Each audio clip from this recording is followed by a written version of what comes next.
lees in die lewende boek van ons Here. Kom ons verenig saam in gebed.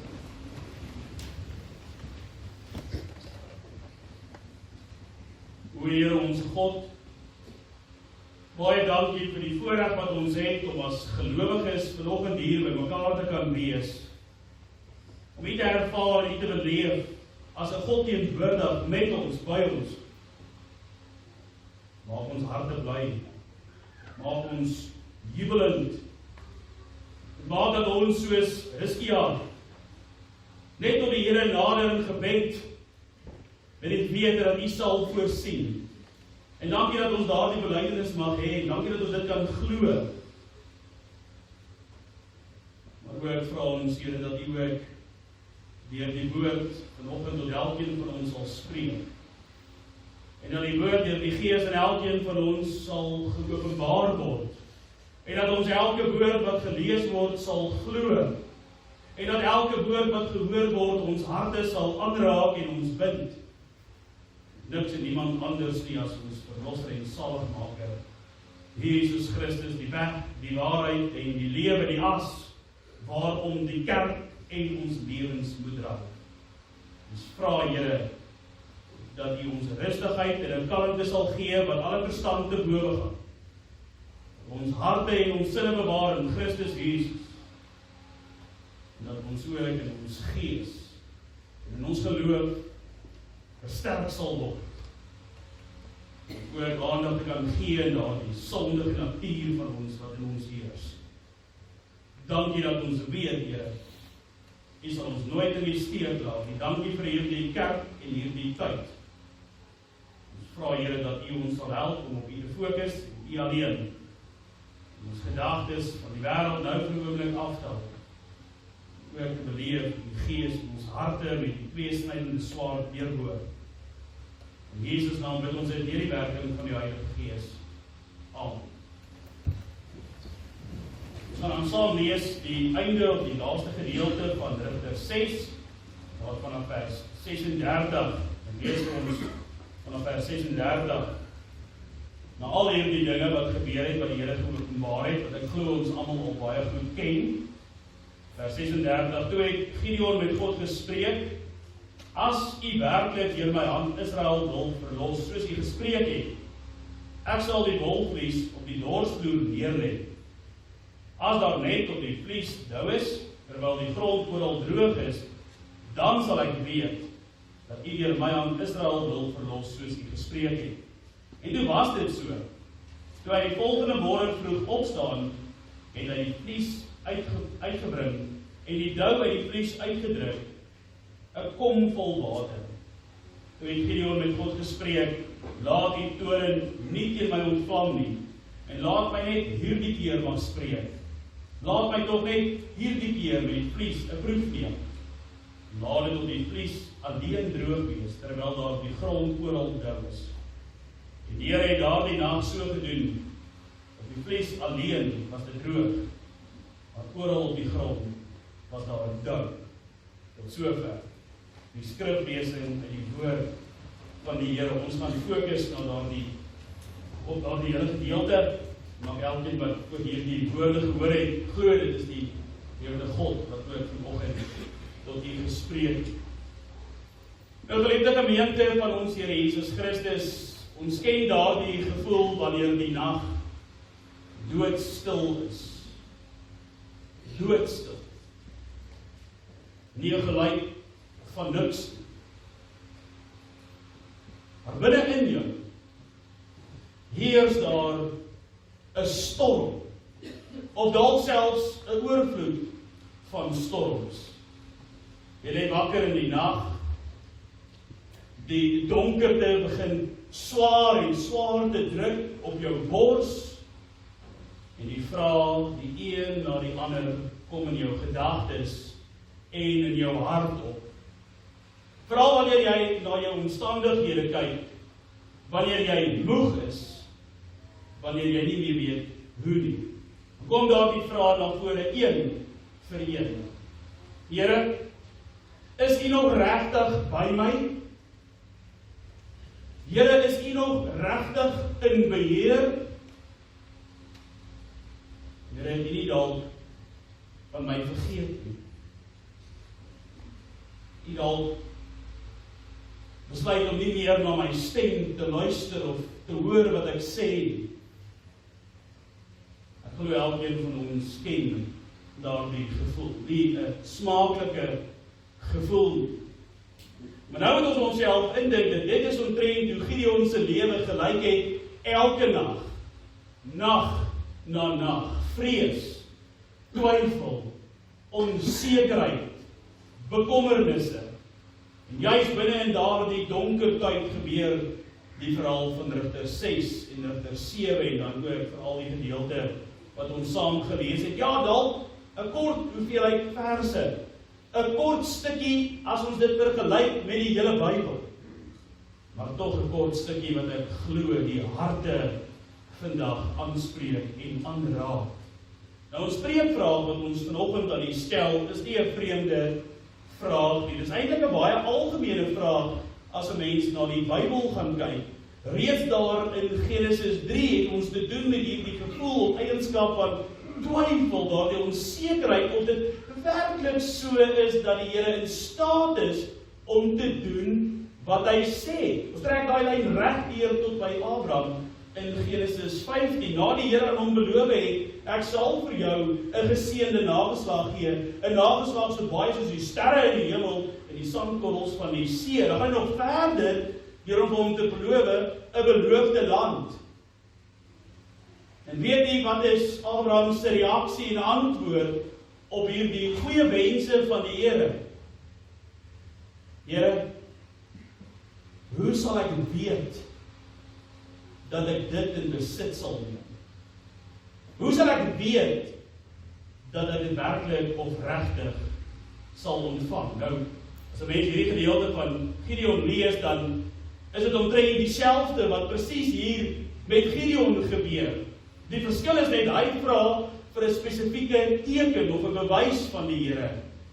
Nou, een ding wat ons al geleer het in die Bybel is dat twyfel en onsekerheid die Satan, die duiwel se kopkussing is. Soos 1, 2, 3 glip hy in jou hart en in jou gedagtes in en hy verwyder jou van die Here af weg sonder dat jy daarvan bewus is. Hy kry dit so gereeld reg om ons te mislei dat ons God nie meer op sy woord neem nie. Ons glo nie wat hy sê nie. Ons stel amper nie eens meer belang in die beloftes wat hy maak nie. En daar is baie redes vir dit natuurlik. Vrees, bang, bekommernisse, onsekerhede, verliese, skade ensovoorts. Nou vanoggend se preekvraag is baie duidelik. Wat moet die Here Jesus Christus nou nog doen? Wat moet hy nog doen voor jy glo?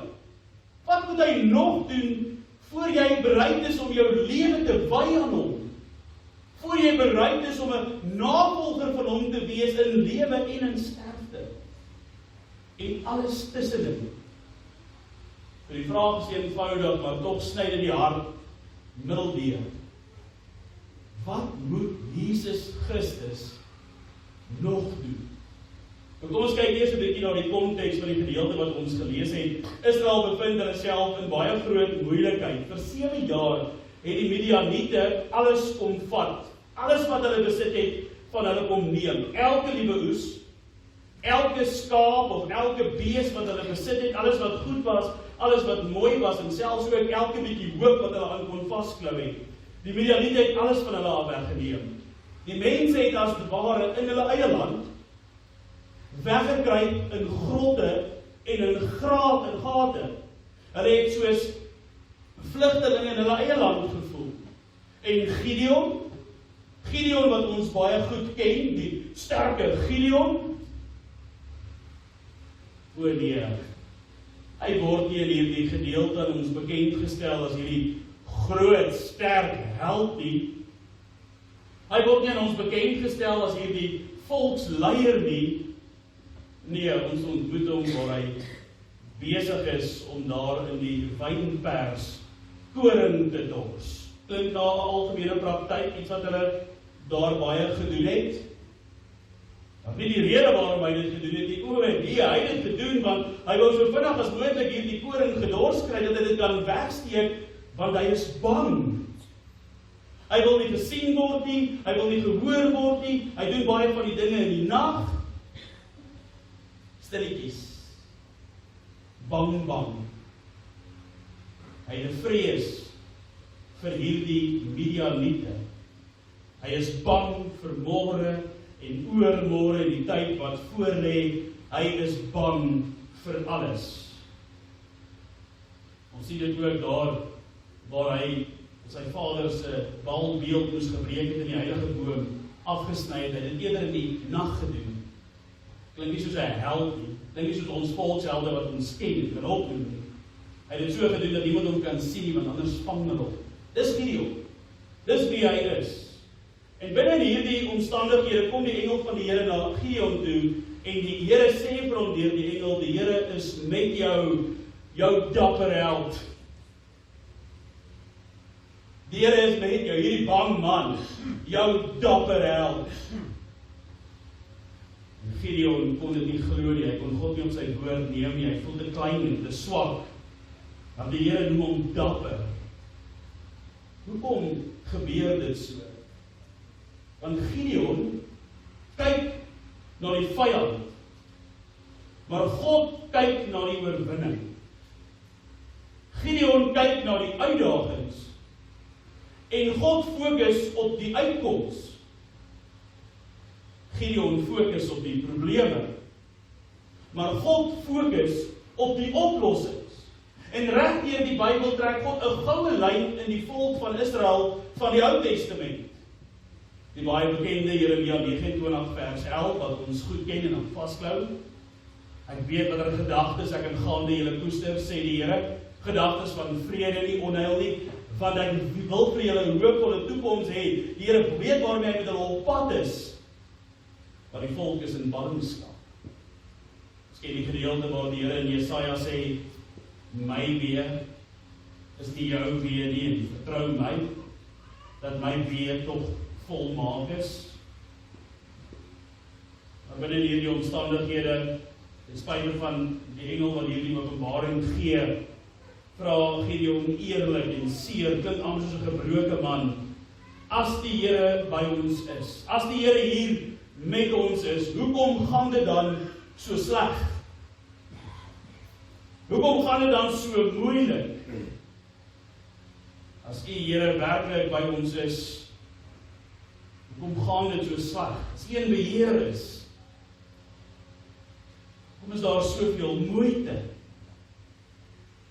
Hoekom beleef ons hierdie swaar tyd waarin ons is?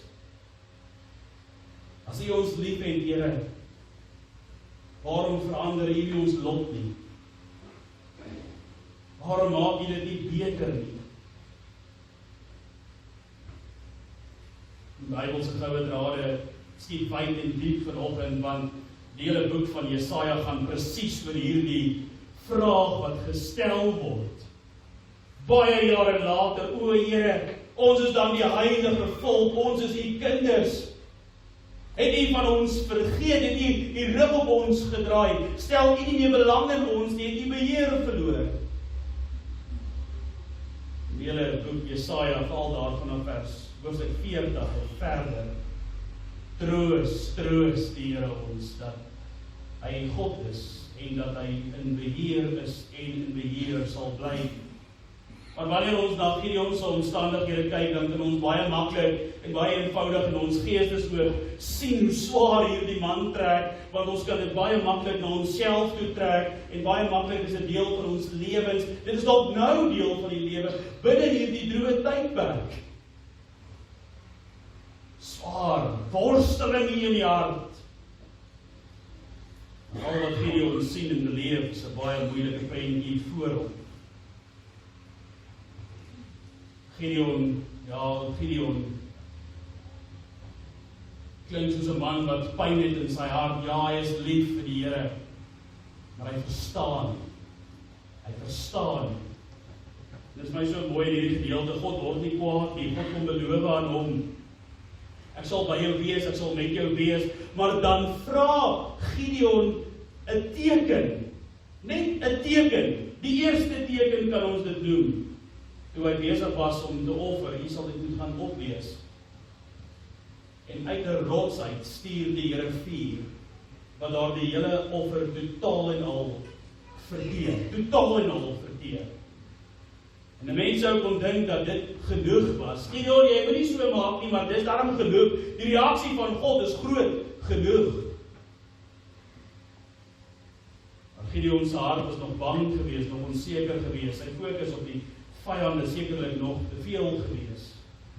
Hy gaan verder en hy vra nog 'n teken, 'n tweede teken. Hy sit 'n wolvlies, dit is maar 'n skaapvel met klomp wol neer.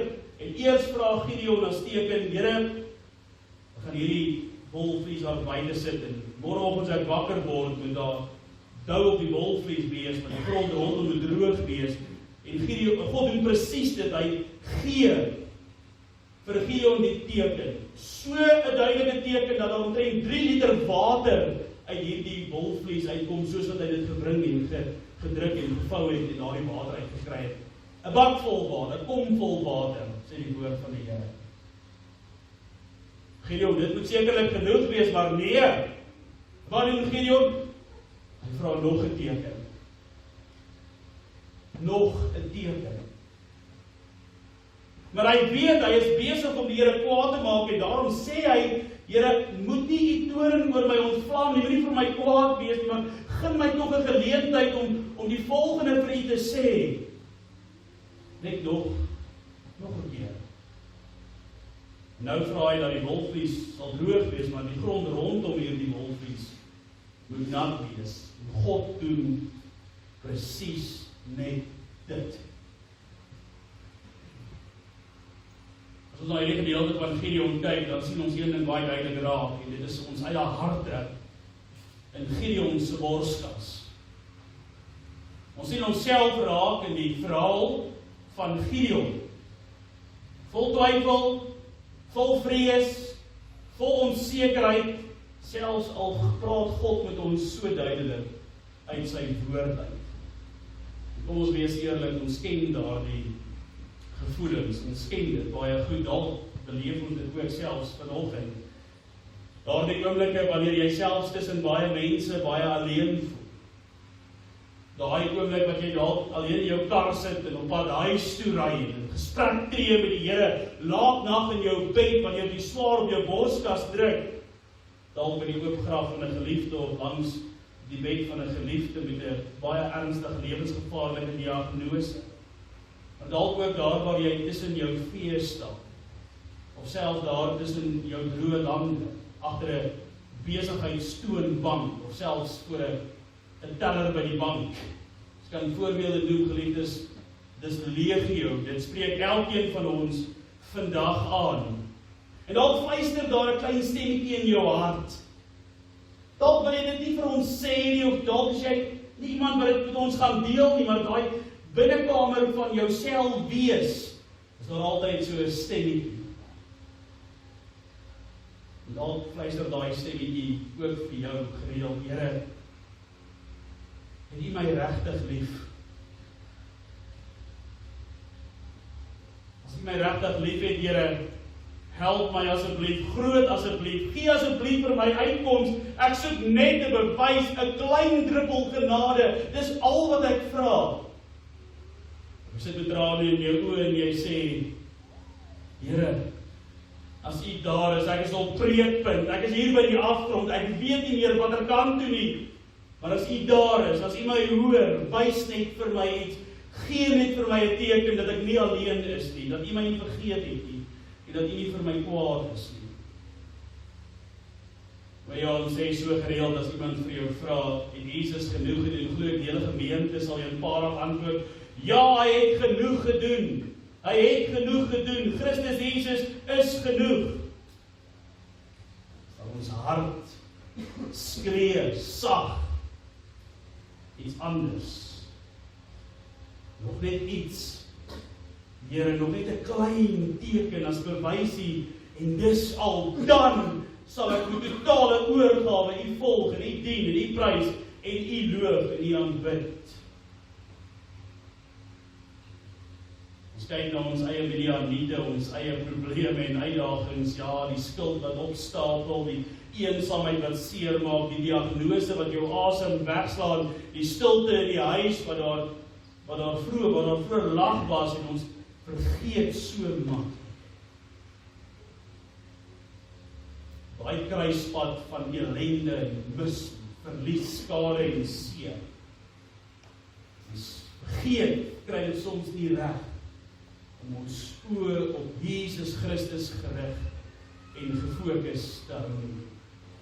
Dis daai oomblik waarvan ons praat, dis daardie oomblik wat Gideon beleef het, daardie oomblik wanneer ons vrese groter word as God se beloftes. En ons ken dit.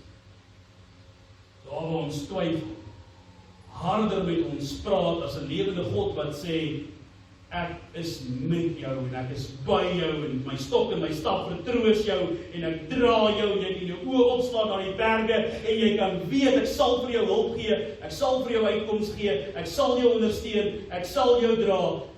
Een mishoop van top. En ons vergeet wie God is, wat hy is en veral ook waartoe hy in staat is. En dan kom die vraag weer na vore, wat eintlik alles stil maak. Wat moet Jesus dan nou nog doen? Gideon het dou nodig gehad en droogte om te glo. Jesus Christus, hy het sy lewe vir jou gegee. Gideon het getwyfel, al het God direk met hom gepraat. Jesus het gehoorsaam gebly, self toe sy eie vader sy gesig van hom af weggedraai het en gesê het, ek stel nie belang in dit wat nou gebeur nie. Ek draai my rug op jou, my kind. Ek wil nie, maar ek moet, sodat ek baie kinders kan hê.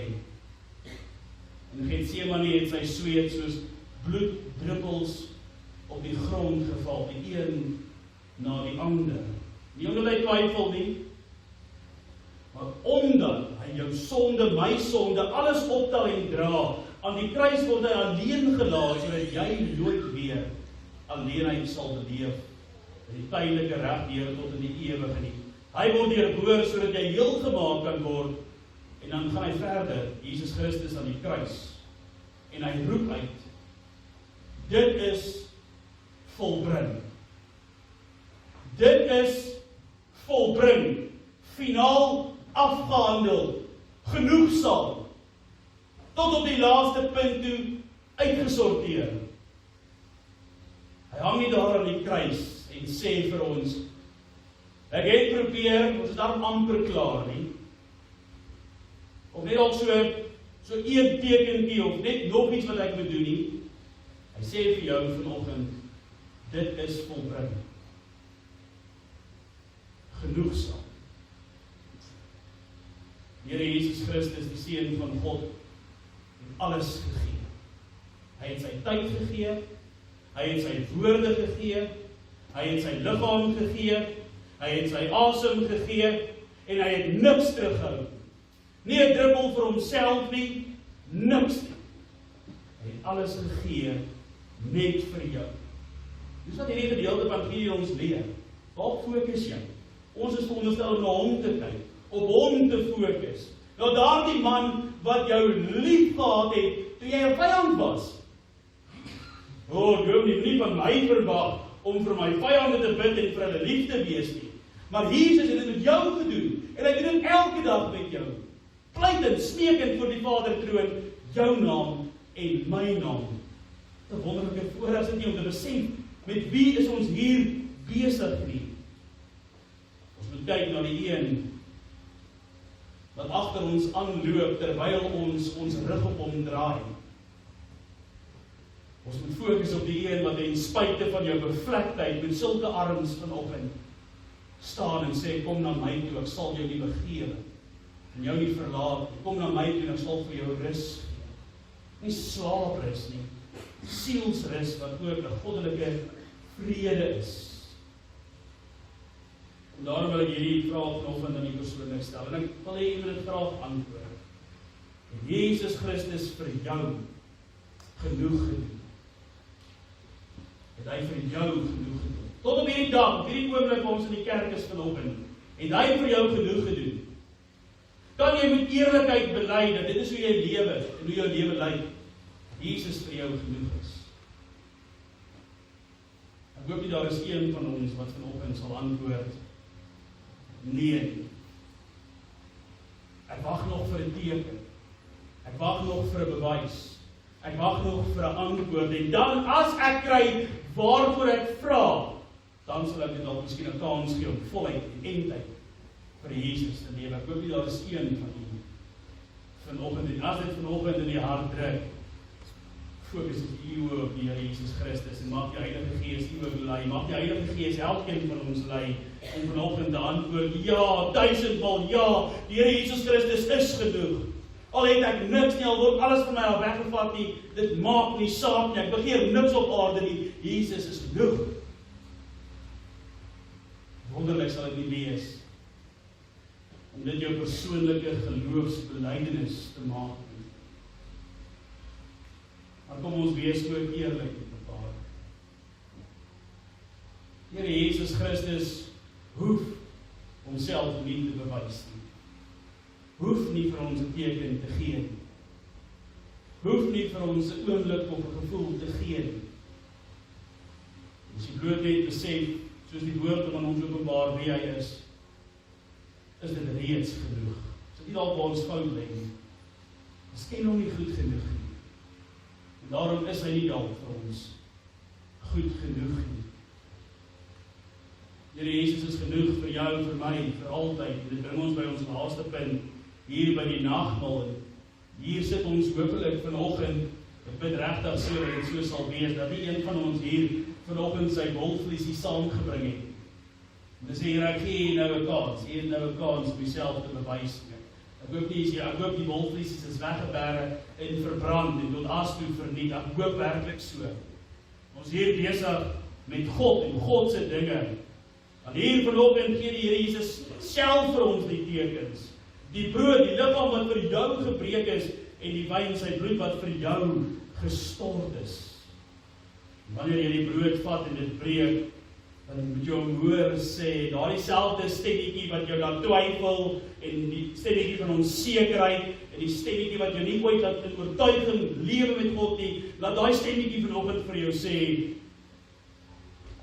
Jesus het jou sondes vergewe, hy is genoeg. Ja, my kind, ek het jou sondes op my seun geneem. Jy is verlos van jou skuld en jou pyn.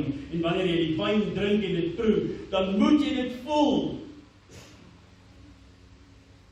Here Jesus wat vir jou sê, ek is genoeg vir jou. Nou, ek is genoeg vir jou môre, en ek is genoeg vir jou in jou swakste oomblik. Dit is nie nuwe tekens wat ons het toets dien, dit is Jesus 'n manier om vir jou te sê, kyk na my. Ek was genoeg vir jou aan die kruis. Ek het jou naam dan uitgeroep en met bloed geskryf in die boek van die lewe. En daarom sal ek vir jou genoeg nou wees, terwyl jy hier sit. En ek sal genoeg bly tot in aan die ewigheid. Daar self daar langs 'n droë land, deur 'n ekonomie wat fout, deur pes onder die vee, deur afsterwe, emosionele verliese, deur depressiewe tye. Ek is genoeg. Hy was genoeg vir Gideon gewees, en sien wat dit daarna gebeur. Hy was genoeg vir die apostels gewees, wat op wrede maniere vervolg en tereggestel is. Hy was al genoeg vir miljoene mense wat bereid was om hulle lewensprys te gee, om te sterf, oor hulle oor niks anders kan roem as oor die werk en die lewe van Jesus Christus. Hy was vir hulle genoeg, 'n swaard in die keel, galg op die nek. Jesus was vir hulle genoeg. Selfs al het hulle alles verloor. Die Bybel sê so mooi, ons moet tog nie vir ons skatte by mekaar maak hier op aarde nie, waar word en roes dit kan verniel en vernietig nie. Skats ons in die hemel en dit het die Here Jesus vir ons kan voorberei. Die erfporsie wat vir ons wag, die ewige lewe. Hy was genoeg vir jou en my aan die kruis. Hy is genoeg vir jou en my nou, en hy sal altyd genoeg bly tot in alle ewigheid. Geliefde gemeente, die vraag is nie of Jesus vir jou genoeg is of genoeg gedoen het. Die kruis op die tafel en die woord wat ons gelees het, sê baie duidelik, hy is genoeg. Die vraag is eintlik, glo jy dat Jesus Christus vir jou genoeg is en vir jou genoeg gedoen het? Dis eintlik die vraag wat ons moet antwoord vandag as ons by die huis is. Laat ons vandag eet en drink en glo, Jesus Christus is genoeg, was genoeg en is genoeg en sal genoeg bly. Ja, hy is genoeg, 1000-mal. Hy is genoeg. Amen.